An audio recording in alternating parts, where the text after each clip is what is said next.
Halo, kakak-kakak asisten dosen dan juga Pak Budi selaku dosen pengampu kelas 1 Ekonomi Teknik.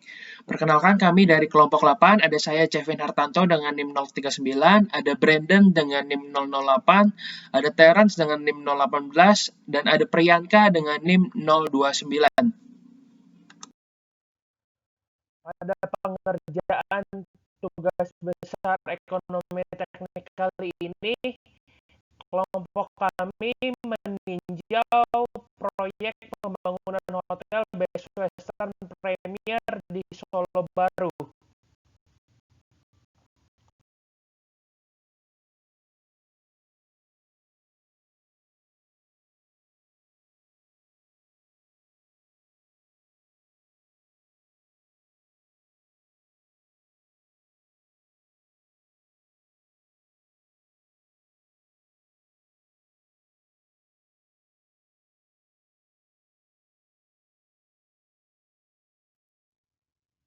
Berikut merupakan outline dari pengerjaan tugas besar ekonomi teknik.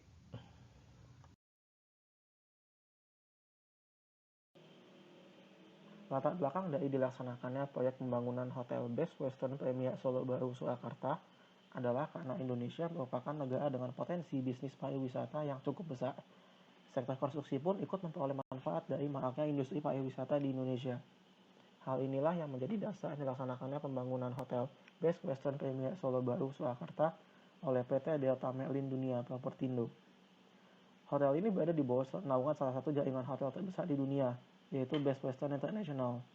Selama 74 tahun, Best Western International telah berkembang hingga saat ini memiliki lebih dari 4.700 hotel di seluruh dunia. Lokasi hotel juga sangat strategis, dekat dengan objek wisata dan fasilitas pelayanan publik, serta hanya berjarak 4 km dari pusat kota Surakarta dan 11,9 km dari Bandara Internasional Adi Sumarmo, Surakarta. Dalam tugas besar ini akan dilakukan analisis kelayakan finansial dari pembangunan Hotel Best Western Premier Solo Baru.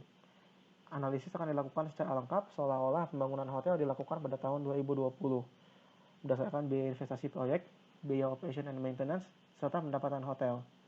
Acuan yang digunakan dalam penentuan nilai ekonomi diambil dari Bank Indonesia, yaitu berdasarkan suku bunga acuan, BI rate, laju inflasi, dan suku bunga terinflasi. Tujuan analisis dalam pengerjaan tugas besar ini yang pertama adalah menentukan tarif yang sesuai pada proyek sehingga investasi dapat dikatakan layak. Yang kedua, kita juga akan melakukan evaluasi terhadap tarif yang telah ditetapkan jika dibandingkan dengan tarif yang berlaku saat ini. Agar pembahasan tidak melebar kemana-mana, maka pembahasan pada tugas besar ini kami batasi dengan koridor berikut. Yang pertama, kajian studi kelayakan hanya dinilai dari segi finansial. Yang kedua, analisis kelayakan yang dilakukan adalah analisis kelayakan finansial, bukan analisis kelayakan ekonomi. Ketiga, data yang digunakan adalah murni dari nilai-nilai biaya proyek tanpa menggunakan estimasi biaya konseptual. Metodologi penelitian dapat divisualisasikan melalui diagram Malia atau flowchart berikut. Yang pertama kami lakukan adalah melakukan pengumpulan data sekunder, yaitu gambaran umum proyek, suku bunga terinflasi, umur layan, serta data-data pembiayaan proyek. Selanjutnya kami merancang arus kas proyek untuk umur layanan yang telah ditetapkan yaitu 40 tahun. Di sini komponen-komponen pembiayaan yang ada kami simplifikasi menjadi 3 jenis, yaitu biaya investasi, biaya operation and maintenance, serta pendapatan atau revenue. Pada bagian ini juga akan dihitung net cash flow, yaitu posisi keuangan proyek secara akumulatif setiap tahunnya. Setelah cash flow selesai dibuat, kami lakukan analisis ekonomi teknik yang terdiri dari 5 parameter, yaitu net present value, benefit cost ratio, internal rate of return, payback period, dan juga akan dilakukan analisis sensitivitas untuk melihat bagaimana perubahan satu data pembiayaan akan berpengaruh terhadap net present value dari proyek. Hasil analisis kemudian akan dievaluasi untuk menentukan apakah proyek ini layak untuk dijalankan atau tidak.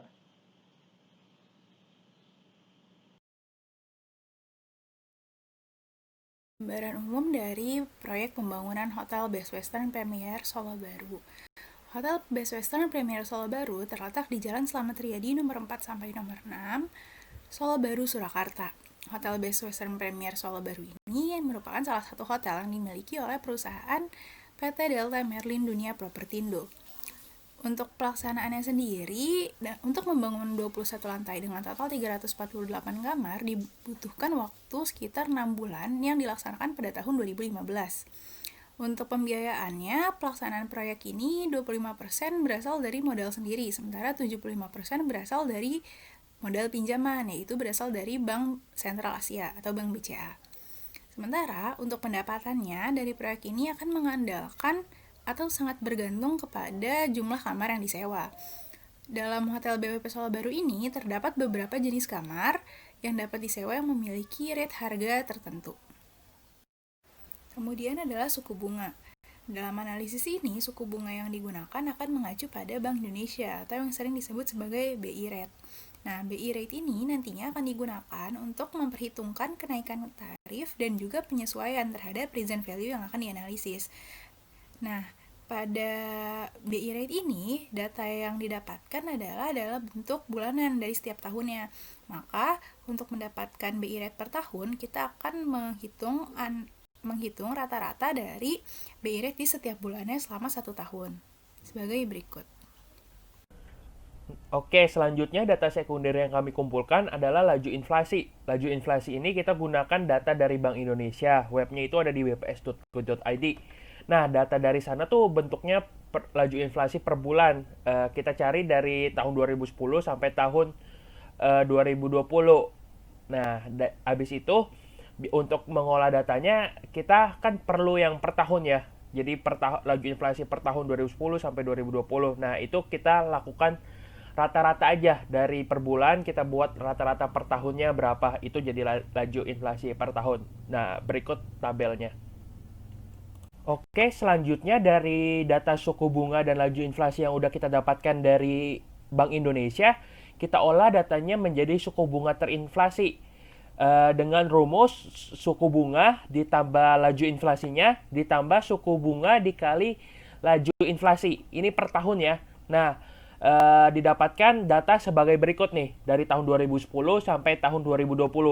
Setelah itu kita rata-ratakan untuk suku bunga terinflasi yang akan kita pakai dalam pengolahan data pada pengerjaan tugas besar ektek kali ini. Didapatkan inflated interest rate-nya itu sebesar 10,865%. Oke, selanjutnya data sekunder yang kami cari adalah biaya investasi dari proyek. Proyek yang kami tinjau itu adalah proyek Hotel Best Western Premier Solo Baru. Nah, itu terdiri dari biaya langsung, biaya tidak langsung, biaya perabotan dan dekorasi interior, biaya perlengkapan hotel, biaya pekerjaan halaman dan landscaping, serta biaya cadangan. Nah, berikut merupakan data-data biaya investasi proyek Hotel Best Western Premier di Solo Baru. Oke, selanjutnya saya akan menjelaskan mengenai pendapatan pada proyek ini. Nah, berdasarkan Badan Pusat Statistiknya Kota Surakarta, kami dapetin tingkat hunian kamar hotel untuk bintang 4 rata-rata tuh 64,78%. Nah, dari situ kami punya data harga sewa per kamarnya, dan kami punya data jumlah kamar di hotel tersebut. Kami coba kalikan kalau untuk hunian 100% berapa per malamnya. Tertera di layar masing-masing ada terlihat 283 juta. Itu per malamnya kalau hunian 100%. Nah, untuk mendapatkan nilai pendapatan, kami kalikan 365 hari dalam 1 tahun, dan kami kalikan tingkat huniannya yaitu 64,78%. Didapatkan nilai pendapatan 67 miliar per tahun. Oke, sekarang saya akan menjelaskan mengenai biaya operation and maintenance. Dari hasil baca-baca jurnal dan hasil literasi kami, didapatkan biaya OM itu dihitung 40% dari pendapatan si hotel ini, yaitu dengan tingkat hunian tadi 64,78%. Nah, kalau biaya asuransi dihitung 2,5% dari pendapatan, tapi dengan tingkat hunian 100%. Karena kalau asuransi kan diterapkan untuk semua kamar, untuk semua fasilitas yang ada di hotel. Kemudian nilai depresiasi dihitung dengan biaya pembangunan hotel dibagi umur layannya. Di sini ditetapkan 40 tahun. Kemudian terakhir, biaya pajak sebesar 15% dari laba kena pajak. Nah, laba kena pajak itu pendapatan kotor dikurangin nilai biaya operasi maintenance dan biaya asuransi dan dikurangin sama nilai depresiasi didapatkan laba kena pajak. Gitu. Sekian penjelasan mengenai pengumpulan data sekunder.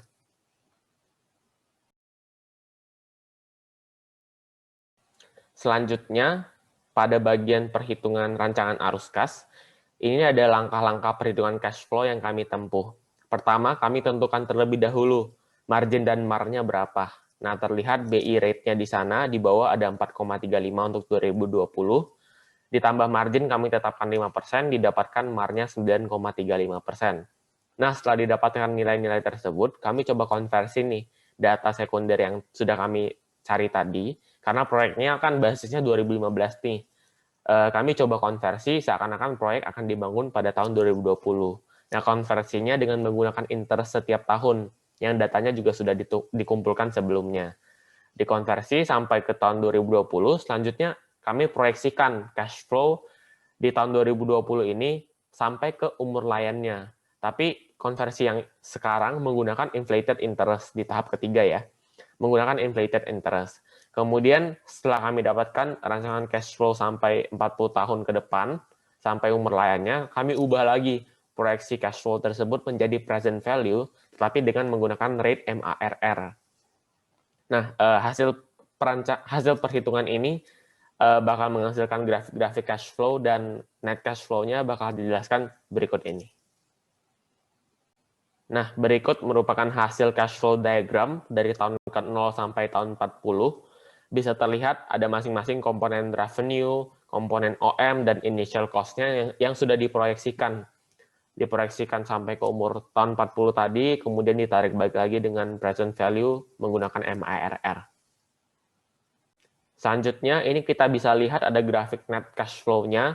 Jadi dari komponen-komponen tadi kami jumlahkan, kami kumulatifkan setiap tahunnya. Dari tahun 0 sampai 40 bisa terlihat di grafik terjadi perubahan nih dari komponen cash flow negatif ke komponen cash flow positif di sekitar tahun 6 sampai 8. Jadi kira-kira proyek ini balik modalnya di sekitar tahun tersebut. Sekian penjelasan mengenai rancangan arus kas pada proyek ini.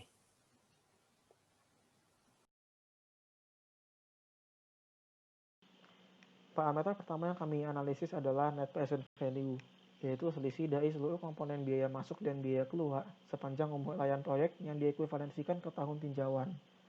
Dalam menganalisis NPV diperlukan adanya suku bunga yang dijadikan acuan analisis.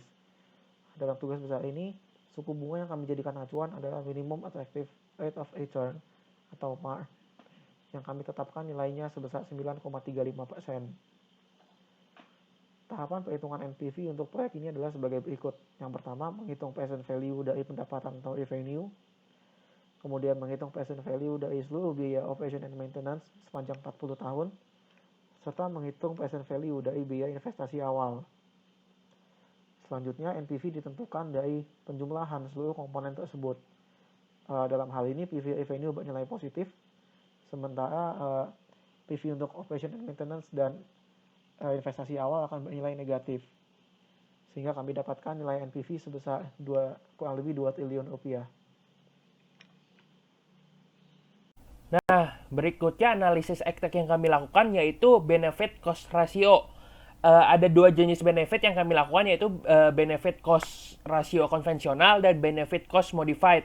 Caranya present worth benefit per present worth cost kalau yang konvensional. Nah, ini datanya dicari, terus juga kalau benefit cost ratio modified caranya present value benefit dikurang present value disbenefitnya dikurang present value operation and maintenance dibagi present value initial investmentnya.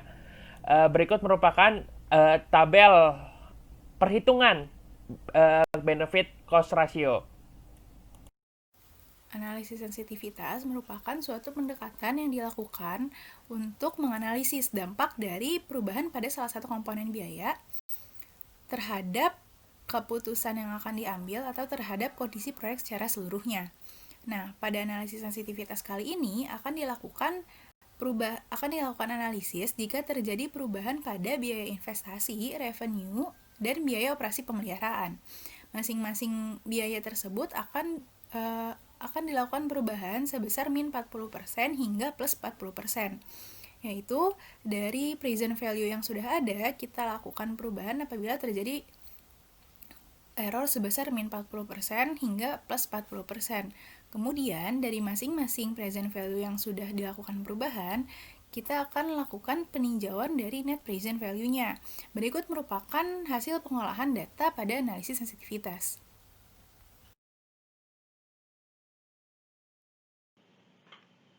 Selanjutnya kami akan menentukan nilai internal rate of return, yaitu suatu tingkat pengembalian yang apabila digunakan untuk menganalisis cash flow, maka akan menghasilkan NPV sama dengan 0 atau impas. Langkah-langkah perhitungan adalah sebagai berikut. Yang pertama, kita mendefinisikan nilai present value dari ketiga komponen biaya dalam bentuk yang mengandung internal rate of return. Yang kedua, kita mengatur nilai NPV sama dengan 0, kemudian kita selesaikan persamaannya bisa secara manual atau menggunakan fungsi goal seek di Excel. Dengan cara ini didapatkan nilai internal rate of return sebesar 28,31%. Oke, selanjutnya dilakukan analisis payback period.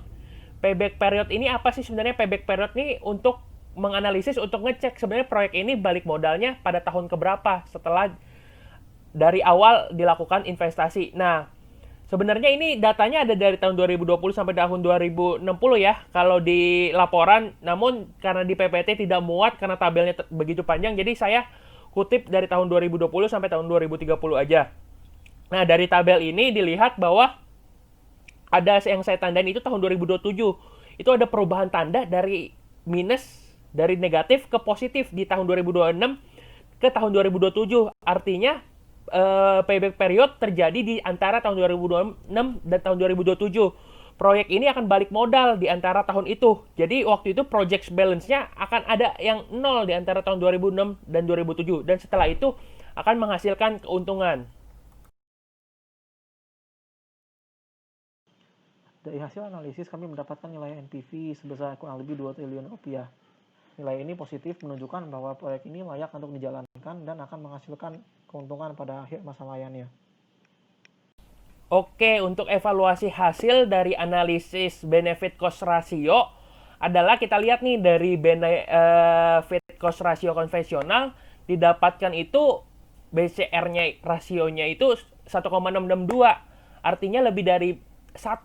Nah, bila benefit cost ratio lebih dari 1, proyek ini layak dan akan menghasilkan untungan. Dan modified juga ternyata BCR-nya itu lebih dari 1. Artinya proyek ini juga layak dan akan menghasilkan keuntungan secara finansial. Berdasarkan analisis sensitivitas yang sudah dilaksanakan, lalu kita plot NPV-nya ke dalam suatu grafik, maka kita bisa menyimpulkan beberapa hal. Di antaranya yaitu yang pertama, perubahan pada biaya investasi dan biaya operasi pemeliharaan akan berbanding terbalik dengan nilai NPV. Sementara, perubahan NPV akan berbanding lurus dengan perubahan revenue yang terjadi.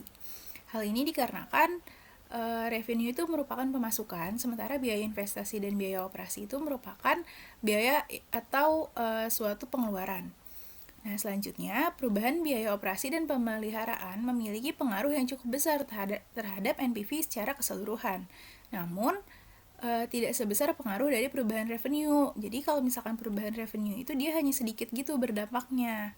Nah, selanjutnya, dari analisis yang sudah kita lakukan, jadi diketahui bahwa saat dilakukan perubahan biaya investasi dan biaya operasi pemeliharaan, seluruh nilai NPV yang didapatkan adalah lebih dari 0 atau positif. Sementara saat dilakukan perubahan revenue, didapatkan nilai NPV yang kurang dari 0 atau negatif saat perubahan yang terjadi kurang dari min 39,837%. Dari hal itu, maka dapat kita simpulkan bahwa proyek akan tetap layak untuk dijalankan jika terjadi perubahan biaya investasi ataupun biaya operasi pemeliharaan sebesar min 40% hingga 40% dan juga saat terjadi perubahan revenue sebesar min 39,837% hingga 40%. Dari hasil analisis kami mendapatkan nilai internal rate of return sebesar 28,31%. Nilai ini lebih tinggi daripada yang kami tetapkan, yaitu 9,35%, sehingga proyek ini kami nyatakan layak untuk dijalankan. Nah, selanjutnya untuk evaluasi hasil dari analisis payback period, kita membandingkan payback period dari proyek Hotel Best Western Premier Solo Baru ini dengan payback period proyek hotel pada umumnya dengan mencari data dari internet. Nah, setelah kelompok kami mencari data dari internet, nah waktu yang diperlukan bila melakukan investasi pada proyek hotel, pembangunan hotel itu biasanya balik modal pada kisaran tahun ke-8 sampai tahun ke-10. Namun setelah yang kami lakukan pada proyek pembangunan Hotel Best Western Premier Solo Baru ini, payback period tuh terjadi di antara tahun ke-6 sampai tahun ke-7. Nah, hal ini nih membuktikan bahwa proyek Hotel Best Western Premier Solo Baru ini layak untuk dijalankan karena akan menghasilkan keuntungan dan balik modalnya tuh lebih cepat daripada proyek hotel pada umumnya yang lain gitu. Nah, kemudian terakhir mengenai kesimpulan pengerjaan tugas besar ini, proyek kami ditetapkan layak dengan tarif existing yang sudah ada. Terlebih berdasarkan analisis sensitivitas, proyek ini tepat akan seimbang secara neraca keuangan, jadi pendapatan dan pengeluarannya nol, merata setara, jika revenue dikurangi sampai 40% dari revenue existing. Di bawah bisa terlihat ada tabel comparison-nya, harga sewa kamar kalau tarif existing berapa, kalau tarif ekivalennya berapa. Cukup lumayan 40%, ditetapkan proyek ini layak secara ekonomi dan bakal mendatangkan keuntungan. Oke, sekian presentasi dari kelompok 8 terkait pengerjaan tugas besar ekonomi teknik. Kurang lebihnya mohon maaf. Terima kasih untuk perhatiannya dan sehat selalu.